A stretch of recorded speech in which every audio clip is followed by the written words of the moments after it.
I've been doing a lot of pilgrimage, but this one is different. Walking with the people in our cry for the poor, our protest against corruption. So, nandito na, malapit sa Camp Crame, pero ang dami pa rin tao. Ang dami pa rin tao. Wala dun sa Etsa Shrine. Dito, puno pa rin ng tao. We continue to pray for healing. Not only healing, accountability.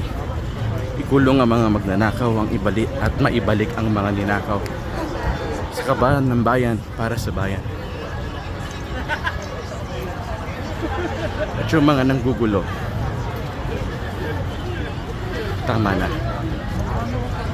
We are supposed to be wearing white. Pero ang gulo-gulo nyo, kayong mga Dutertards, horrible. Kung mapayapa po sanang pagpoprotesta, ginugulo ng mga Duterte.